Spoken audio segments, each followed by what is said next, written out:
Bonjour à toutes et à tous et bienvenue dans cette vidéo de présentation d'exercice des doigts. Et oui, des doigts, puisque en fait dans le Qigong, on bouge beaucoup les articulations des poignets, les articulations de la main, les doigts, et on a intérêt à gagner en souplesse au niveau de ces articulations, de façon à avoir des mouvements fluides quand vous faites des ouvertures comme ceci, des fermetures. Si vous avez les doigts trop raides, ça ne donnera pas le même rendu qu'effectivement si vous avez travaillé la souplesse de vos mains. Voilà, donc c'est parti pour ces quelques exercices. Alors, je ne sais pas si vous le voyez, mais je suis assise sur une chaise et je vous invite à faire de même de votre côté. Alors, premier exercice, tout simple.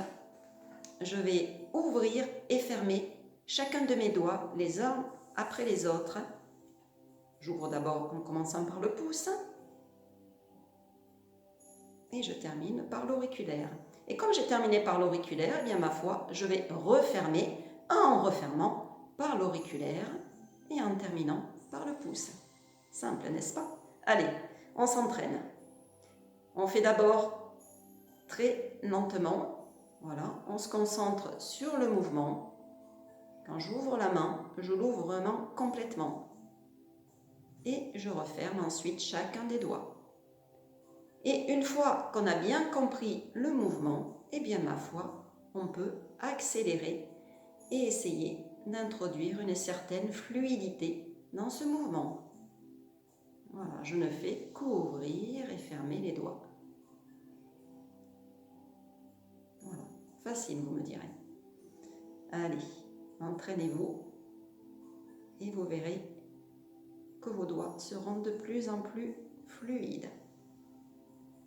Exercice suivant, je vais prendre mon pouce comme un point de référence et je vais venir refermer chacun de mes doigts sur le pouce, ce qui donne au ralenti d'abord l'index, le majeur, l'annulaire, l'auriculaire. Et comme dans l'exercice précédent, eh bien je vais réouvrir en commençant par le petit doigt. Et je termine bien entendu par le pouce. Allez, je referme tous mes doigts sur le pouce, je les enroule. 1, 2, 3, 4 et je déroule. 1, 2, 3, 4. Allez, si je suis à l'aise avec cet exercice, je peux l'accélérer. Je peux également faire avec les deux mains. Je peux regarder mes mains si ça peut faciliter, ou alors ne pas les regarder. Voilà. Ce n'est qu'une question d'entraînement et de répétition.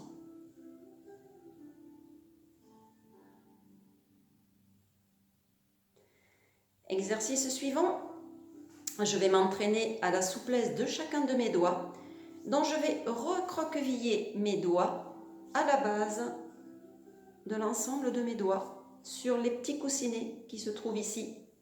Voilà.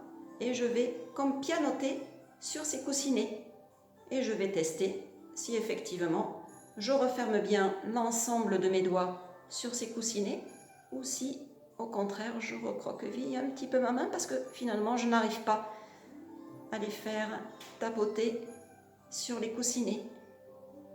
Voilà, je peux également joindre l'autre main. Je peux alterner et pianoter alternativement en faisant bouger chacun de mes doigts ou alors tous ensemble. Une fois que j'ai bien compris cet exercice, eh bien, je vais retourner mes mains, comme ceci peut-être ce sera plus facile, et je vais écarter autant que possible mes doigts et voir si effectivement je teste. Allez, est-ce qu'ils arrivent tous réellement à se décoller les uns des autres? Bien entendu, de l'autre côté, j'essaye autant que possible de garder les doigts le plus proche possible des coussinets. Voilà, il ne s'agit pas de tricher et d'ouvrir complètement les doigts. Hein. Voilà. Voilà. Si vous n'avez pas l'habitude de faire cet exercice, ça peut tirer effectivement sur tous les petits muscles qu'il y a sur les mains. Voilà, entraînez-vous à ce simple exercice Voilà, d'écartement des doigts recroquevillés les uns les autres. Mouvement d'après, je vais ouvrir mon index et mon petit doigt, comme ceci, les deux doigts du milieu étant refermés, et je vais, autant que possible, essayer de rapprocher mes deux doigts. Voilà. Alors je dis autant que possible parce que comme je ne vous ai pas en face de moi, je ne sais pas si vous arrivez à faire cet exercice facilement. Mais encore une fois, il s'agit simplement d'une question d'entraînement. Voilà, vous pouvez également prendre l'autre main. Et moi, je m'aperçois que de la main droite, ma foi, je suis un petit peu moins agile que de l'autre côté. Voilà, on a toujours un côté qui va mieux que l'autre. Voilà, essayez d'écarter un maximum, le maximum que vous puissiez écarter les doigts. Voilà.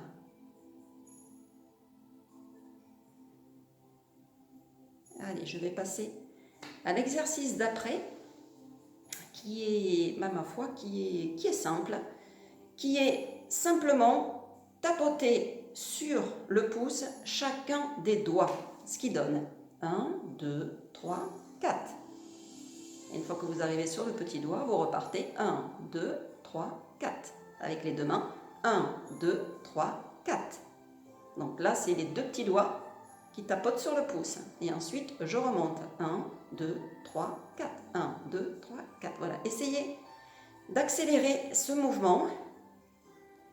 Et voilà, comme vous vous dites, ça y est, je maîtrise parfaitement.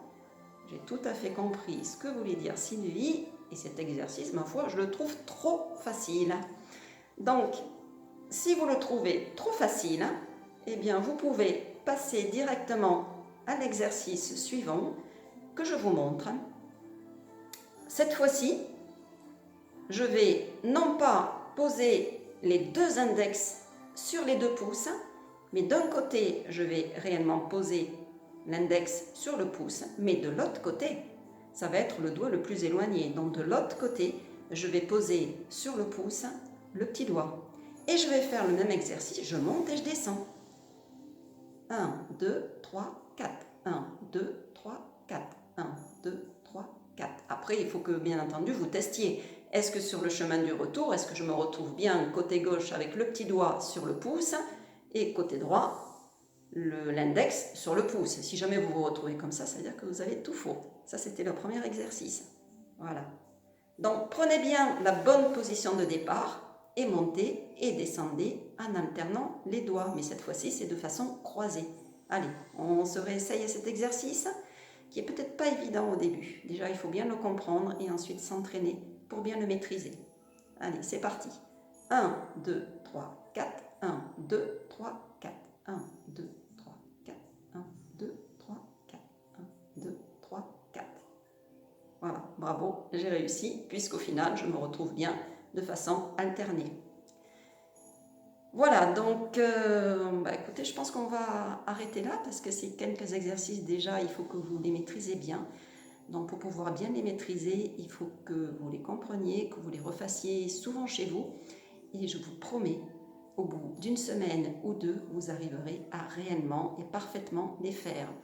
Et dans une deuxième vidéo, je vous proposerai d'autres exercices pour bouger les articulations des doigts et les rendre encore un petit peu plus souples. Je vous remercie de m'avoir suivi. À très bientôt. Merci.